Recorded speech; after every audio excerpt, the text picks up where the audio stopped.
حضرت آدم علیہ السلام اللہ تعالیٰ کے پہلے نبی اور انسان تھے۔ اللہ تعالیٰ نے آپ کو مٹی سے پیدا کیا اور آپ میں اپنی روح پھونکی۔ پھر اللہ تعالیٰ نے فرشتوں کو حکم دیا کہ وہ حضرت آدم علیہ السلام کو سجدہ کریں۔ تمام فرشتوں نے اللہ کے حکم پر سجدہ کیا مگر ابلیس نے انکار کر دیا اور تکبر کرتے ہوئے کہا کہ میں آگ سے پیدا ہوا ہوں اور یہ مٹی سے، اس لیے میں بہتر ہوں۔ اسی نافرمانی کی وجہ سے اللہ تعالیٰ نے ابلیس کو جنت سے نکال دیا اور وہ شیطان کہلایا۔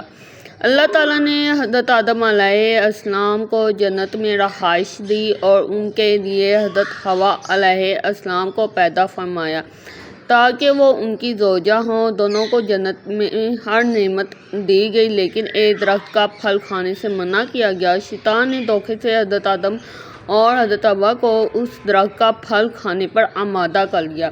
جب دونوں نے وہ پھل کھایا تو ان کی شرمگاہیں ظاہر ہو گئیں اور وہ جنت کے لباس سے محروم ہو گئے۔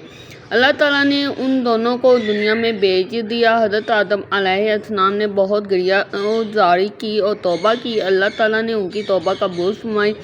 دنیا میں آ کر حضرت آدم علیہ السلام نے انسانوں کو اللہ کا پیغام پہنچایا اور آپ کے کئی بچے ہوئے اور آپ کی نسل سے انسانوں کا سلسلہ جاری ہوا۔